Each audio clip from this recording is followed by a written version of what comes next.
Une étude du Conseil de l'Europe publiée par l'Université de Lausanne en début de mois pointe du doigt le nombre de suicides dans les prisons suisses en comparaison européenne.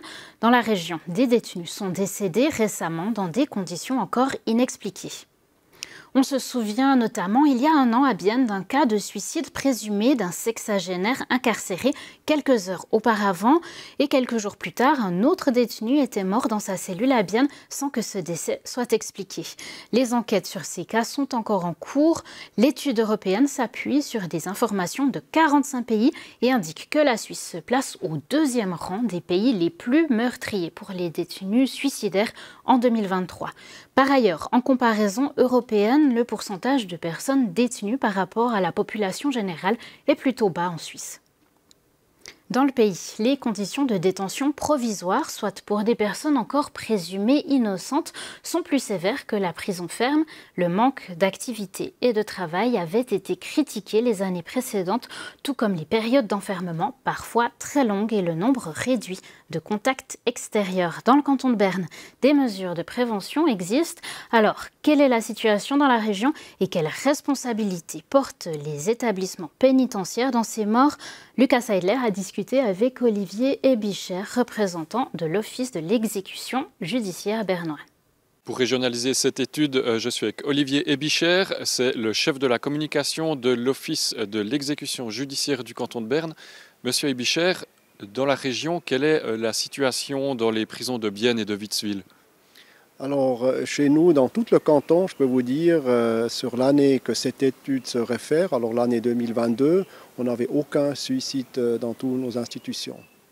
Est-ce que vous remarquez des différences entre la détention préventive ou provisoire, comme ici à Bienne, et des incarcérations à plus long terme, comme à Witzwil?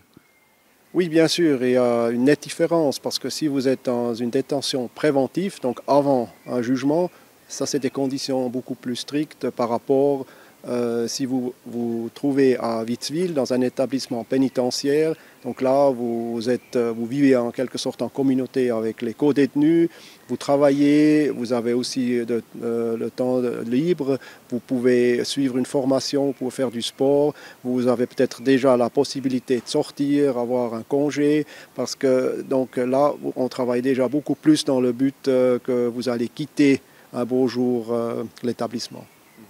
Le risque de suicide, il est plus élevé en détention préventive?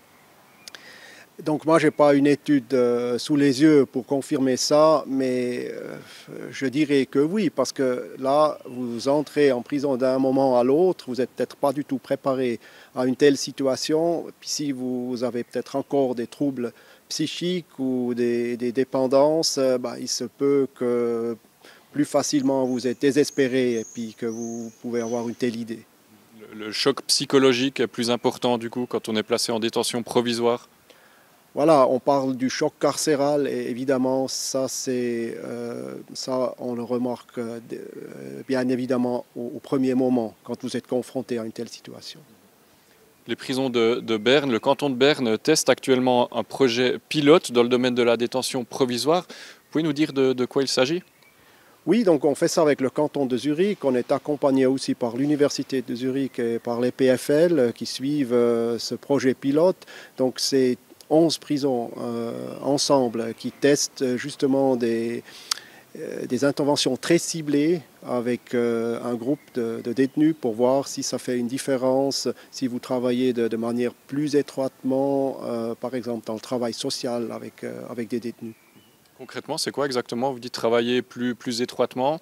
Qu'est-ce qui est mis en place?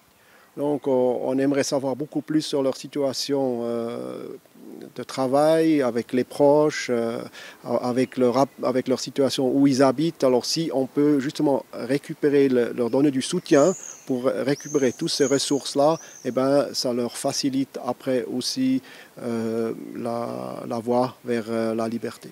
Ben voilà, quelles mesures de prévention sont mises en place pour éviter des drames, pour éviter des suicides dans les prisons ici?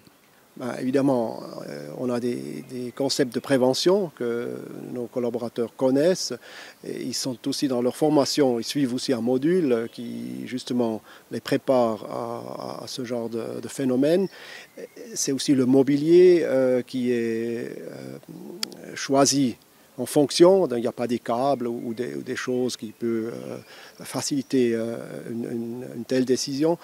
Mais il faut que je vous dise aussi, même dans un régime thérapeutique, hein, vous ne pouvez jamais à 100% éviter un tel drame, parce que si quelqu'un est à un certain point désespéré, qui a peut-être des troubles psychiques aussi qui l'amènent avec soi, eh ben, vous ne pouvez pas exclure à 100% qu'un tel drame peut avoir lieu.